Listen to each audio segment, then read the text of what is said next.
welcome to the Mindset Michelle TV show. We're so super excited for you to be joining us for yet another incredible episode with another wonderful guest. And today's guest is the lovely Rob Hartnett. Hello, Rob. Hey, how you going? Michelle, you well? I'm very great, thank you. And it's so wonderful to have you on the show today. For those of you that aren't aware of Rob, he's got a company and the company's in his own name, Rob Hartnett, but he's also the author, get my words right here, the author of It's All Possible. And it'll be part of his tips and suggestions, I'm sure, today. But Rob, before we get to that, do you want to share with people how you came to be doing what you're doing and what your journey was to becoming who you are today? Yeah, so I'll shorten a little bit, Michelle, but the journey, I've always been involved in sales and marketing and had that as a background from a corporate perspective, but I've always been passionate and curious about high performance. So I've always wanted to know why people were successful in both, in business, in entertainment, in sport. Just wanted to know why people did what they did, why they were successful.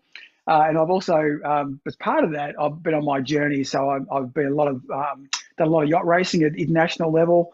I've been involved in cycling at national level, and I've just and working with coaches in both those particular areas, and always had a passion across motorcycles to cars to as I said, cycling and yachting, but also how that translates to business. So high performance mindset was always been really interesting to me. So that's sort of background to it, and then my corporate background is working with companies like Apple, Hewlett Packard. And more recently, I was looking after the Neuro Leadership Institute, which I love, neuroscience. So looking after the neuro leadership in Asia Pacific. And nowadays, running my own practice on advisory around mindset and sales specifically. So those two areas, because they're so related, but all about just improving people. And then I wrote the book, It's All Possible, and got a podcast as well under the same name, It's All Possible.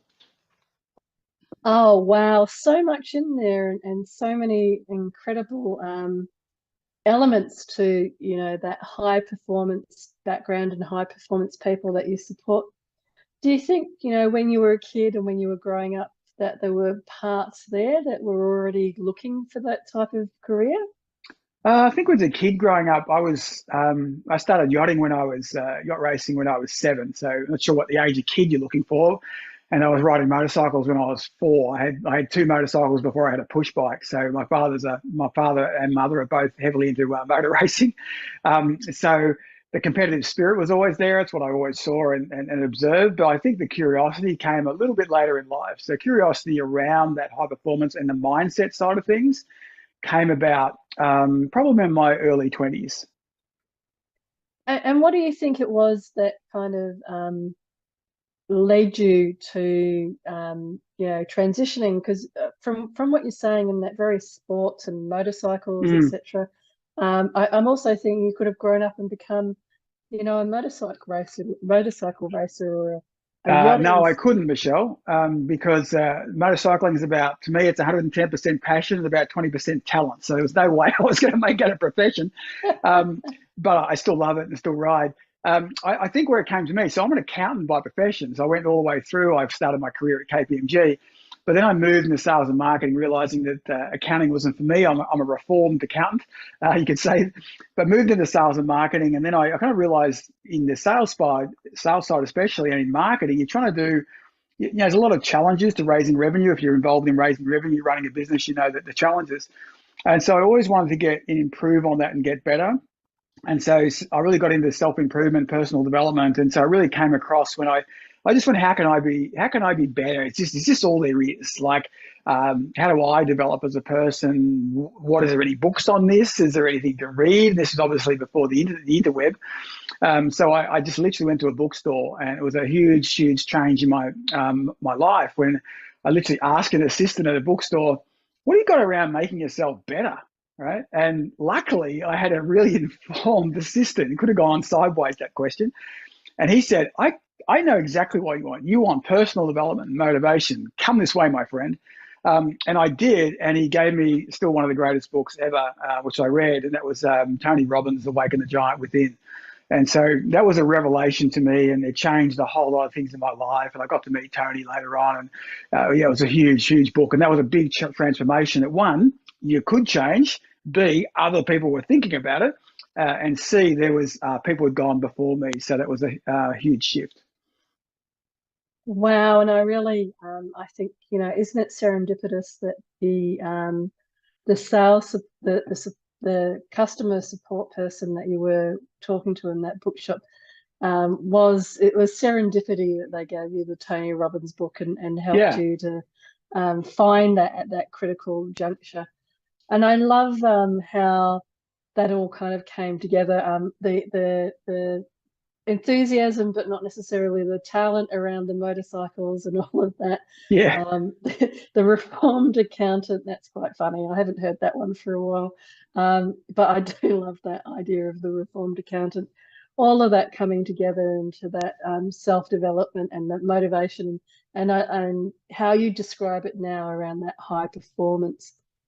Given that I can hear that you have such a level of understanding about high performance, etc., what would you now say is your definition for you of success? What do you personally think success is now? Look, to me, success is the pursuit of any worthwhile goal. So it's the pursuit of any worthwhile goal. It doesn't matter if you're trying to buy your first house. It doesn't matter if you're a single mother trying to put your kid through the greatest school you could afford. That is success. So whatever is the pursuit of a worthwhile goal. And if you're doing that, to me, that's what success is. It means different things to different people, and it also evolves. So once you succeed at something else, you find something else you may want to go and do. There's a great quote by Sir Edmund Hillary when he first conquered Mount Everest. He stood on top and he looked out and he went, wow, this is amazing. Hang on a second. What's that mountain over there? I don't think I've climbed that one. And that's what he did. He went, I haven't done that one yet. I didn't even know that was there. He couldn't see it until he got to the top. And I think there's a really important analogy that we all change as you reach a certain goal. You're a different person. You've got a different perspective. You're looking at things differently. And you can not look at the view and walk down and go back to what you were doing, or you can be on top and look around for a little bit and find the next thing you want to climb or the next thing you want to go and do. And so to me, it's success, pursuit of a worthwhile goal, as long as it's important to you. And so what's an example, if you feel comfortable, sharing Sure. of a worthwhile goal that's important to you today? So for me, it's all about, for me, it's really important. So a big one for me right now is around my speaking, because I've had some couple of health challenges over the last 2 years. I lost my voice 2 years ago, Michelle. So losing my voice meant I couldn't, when I started, I could still speak, but I couldn't actually run workshops. I couldn't run one-day programs or anything. I actually bowed a vocal cord after many years of speaking and not looking after my voice, not thinking I was a performer. And I bowed a vocal cord, which has been 2.5 years of therapy. And then I had an operation. So now I'm very proud to say, Michelle, I've got Botox in my vocal cords. So I've had those restored. And so now I'm rebuilding and getting everything back together again around my book and my motivation and what I love to do on stage. So that's a big one. That's a big one for me at the moment. But for other people, I kind of break it down.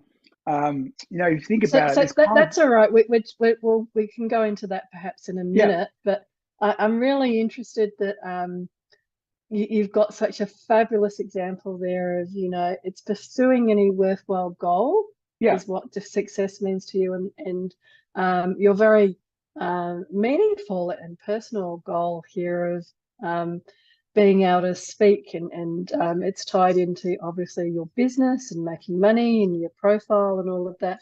yeah. And I really I didn't want to interrupt there, but I didn't want to gloss over the fact that it's taken you 2 years. So you are showcasing and exhibiting what it can mean when you're following those goals and defining what success means, that it's not necessarily overnight, but you Very few can are, come back. and very few are. Yeah. Yeah, yeah. Oh, that's wonderful. And so if we move on then, yes, to what do you think are some tips or suggestions, even with the speaking and learning, coming back from the operation and everything, what sort of, mindset tips and suggestions, and it's wonderful because you also speak in this area, would you suggest the people watching today?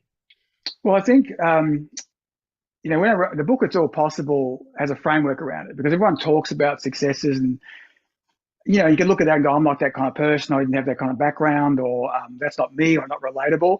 But here's the thing, everyone who's really successful in anything, it's art and science, right? It's an art and science. It doesn't happen by accident, it's intentional. As Lady Gaga's got a great quote, she says, if you think entertainment and art is not, there's no science to it, you're 100% wrong. There's a huge science and discipline to doing creative arts, and it's like anything there is. And so what I did in that book, we kind of boil it down to three things: vision, strategy, and action, right? So you've got to have the vision, strategy, and action. How do you do that? Okay, so when one goes to me, well, that's really great, Rob. How do you do that? Well, I bring it down to what I call my 3 R's. And the 3 R's are these: reimagine possibility, remove obstacles, and release potential. All right.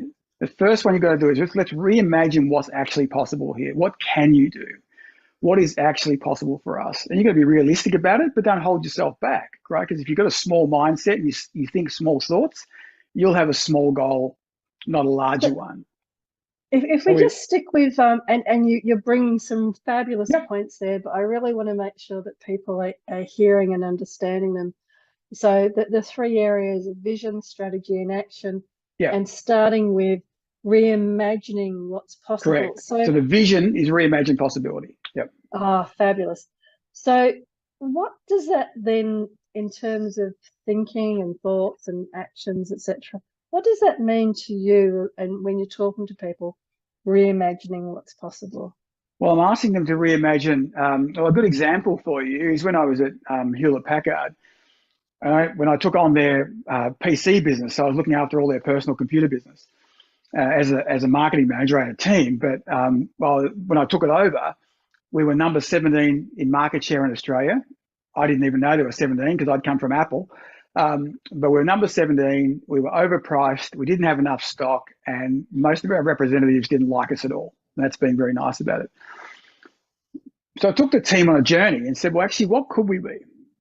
And we could just stay here, or what could we be? What is possible in the market? Who else is like us but doing something completely different? So let's remove facts. Let's remove history. Let's really reimagine possibility. And that's what we did. Reimagine, well, actually, if we got the right products at the right price and we had the right team and they were empowered, well, we could do amazing things. Okay, so now we reimagine what possibility could look like. And you be sensible about your timeframes, as you said, it's not overnight. What could we do in 6 months, 12 months, 18 months, right? So we reimagine possibility. So that's an example of just that part. And I don't want to go too far ahead because I want to just make sure we're on board with this. But that's an example of reimagining possibility. For me, with the voice, is actually going, well, I could reimagine possibility. I can't do long-term speaking. So 2.5 years ago, I basically went back to full-time work, managing a team because I couldn't do this, or not for a long time, right? So I had to reimagine, okay, this is where I want to go is going to have to be put on hold for a while. Of course, the pandemic didn't help, but you put that on hold and you reimagine what is actually possible then. So if that's not possible, what is possible?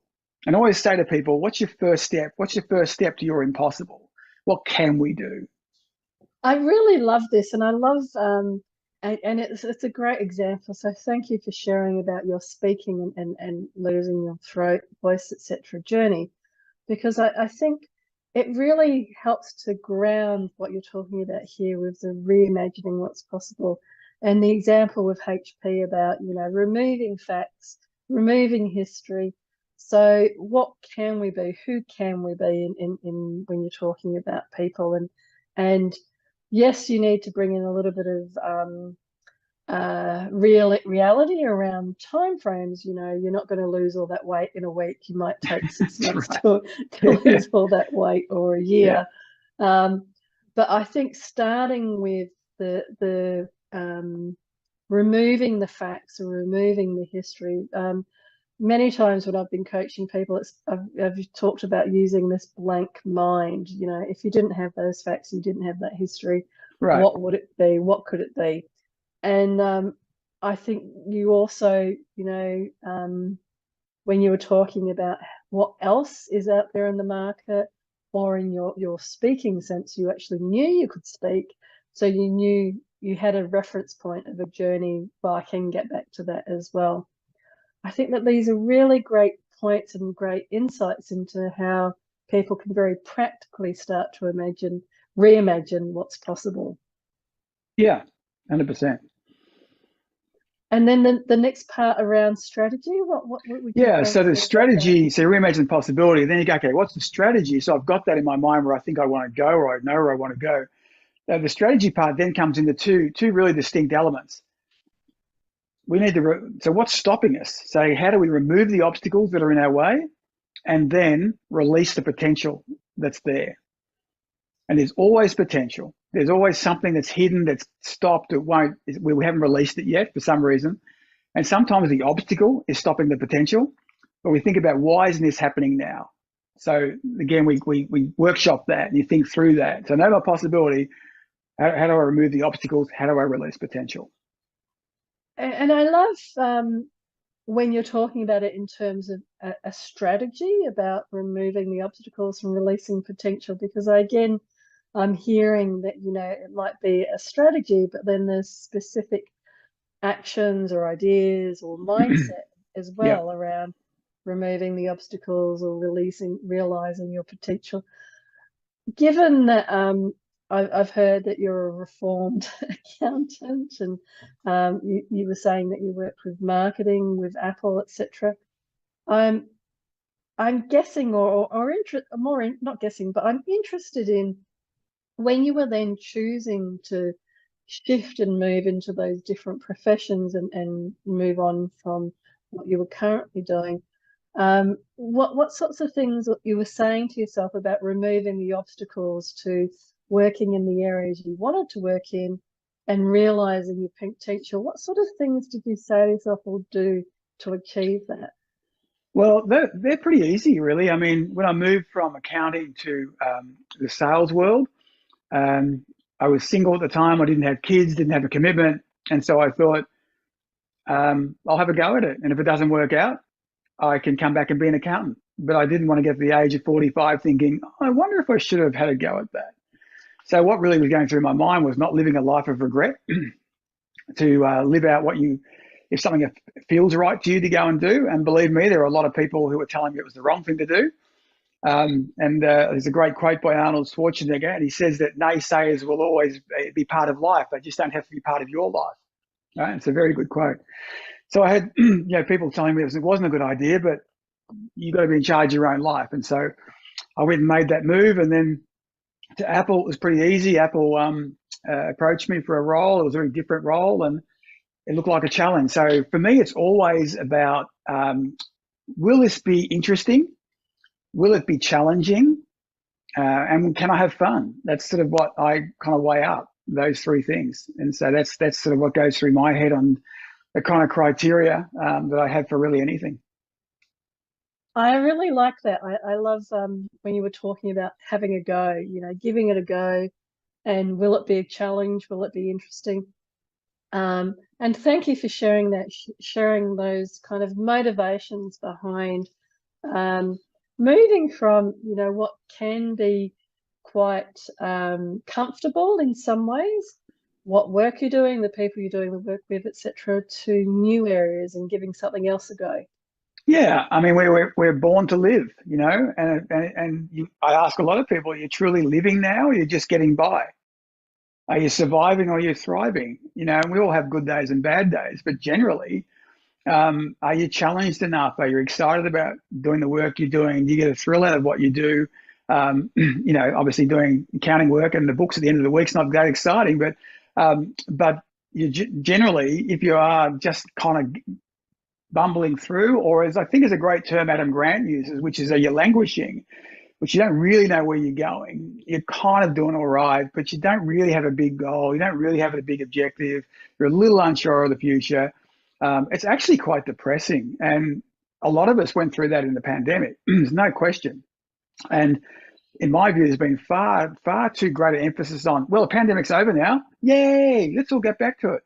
That is not how the brain works. It is not how the mind works. We are still as a society in rehabilitation. We are still finding our way through this. So you have got to be kind to yourself. It is so important. And I'm the worst at it. Like, so I've had to learn that.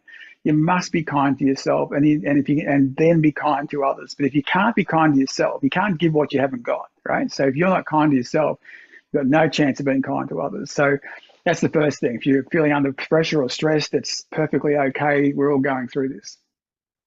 I really loved, really applaud you, and I love what you're talking about being kind to yourself, and that perhaps, post-pandemic, 1 year, 2 years, 10 years, whatever it is, out from it, that people need to recognize that there still has been, something quite dramatic happening in the world. The world may look the same when you go out or go back to work or go back to this or that or whatever, but it's actually changed quite dramatically. And that fight or flight instinct in you is still very much turned on, because if you hear somebody coughing or see a kid Yeah. sneezing, you're still going to think, am I going to die from that person sneezing, etc. Because of that fight or flight. The other beautiful point that you raised there that I wanted to reflect on as well was that, are you busy surviving or are you thriving? And I think one of the key things that, as part of that whole, moving on element, is around the languishing. Because if most of your body and energy is going into fight or flight and surviving because you don't know if that cough's going to kill you or not, the other side of it is that energy that you may have put into thriving and new ideas and curiosity, you just may not have as much. And so becoming more aware of that transition wherever you are in your life is really quite critical to moving from the surviving to the thriving. And I think you've put it so beautifully there. Thank you, Rob.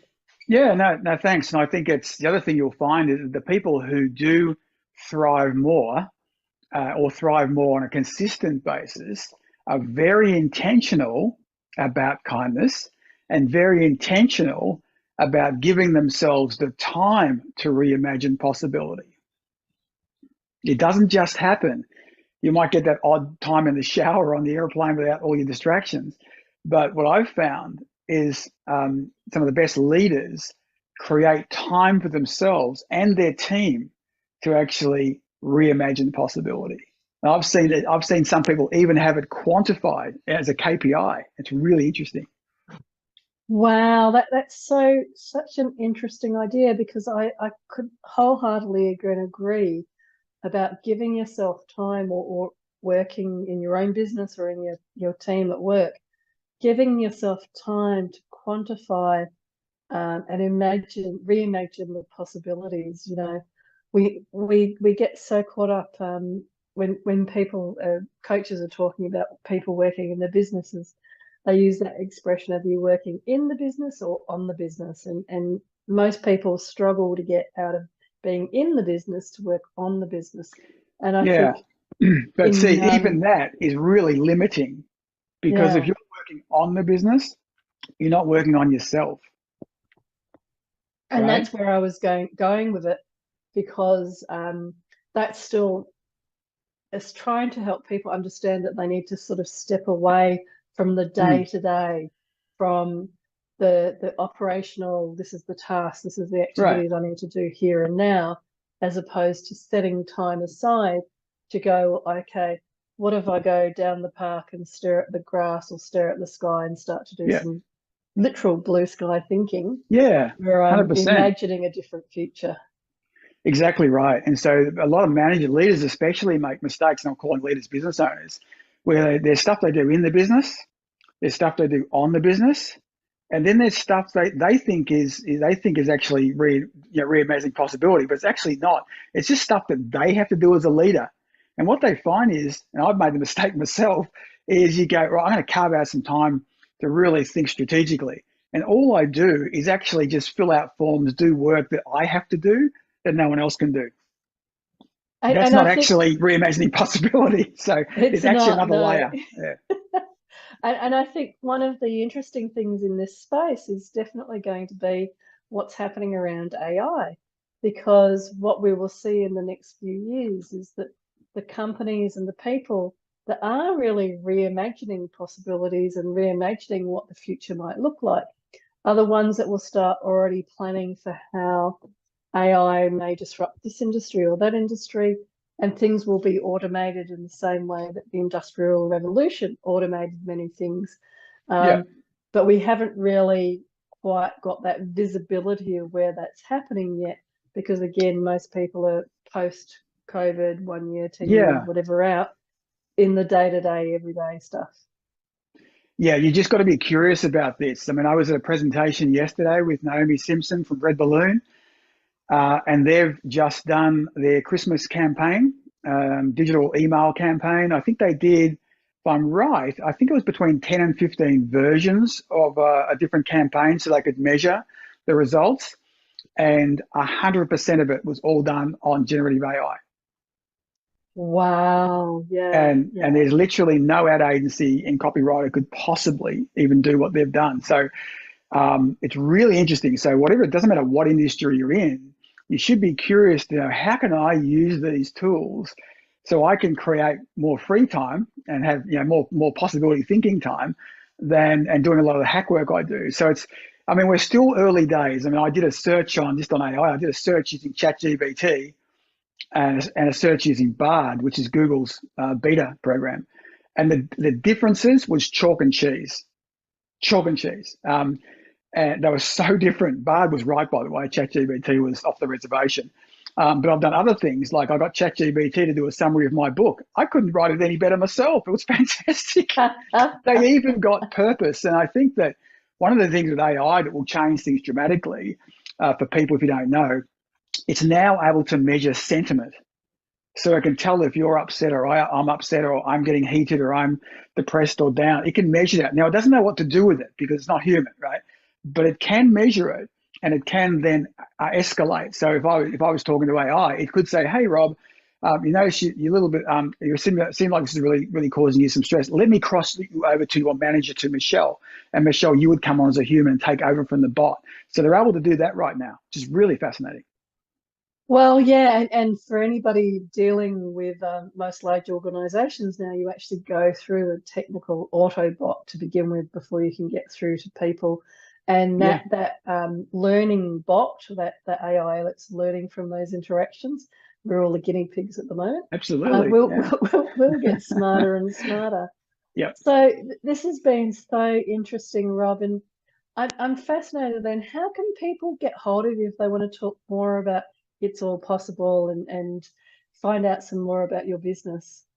Yeah, so if they want to get hold of me, it's really simple. Just go to robhartnett.com. So it's just ROBHARTNETT.com. So robhartnett.com is the easiest way. I'm on LinkedIn, so I post frequently on LinkedIn. So LinkedIn is just my name. It's Rob-Hartnett.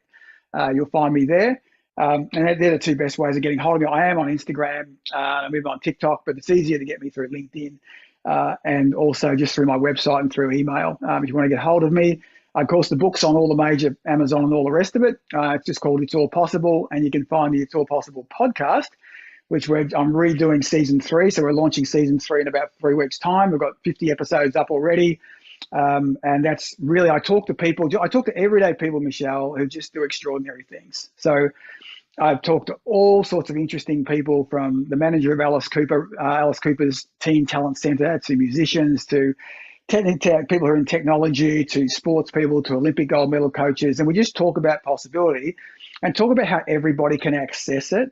And because all these people are human, right? They're like someone born in Queensland, Geelong, Perth, they're born in the US.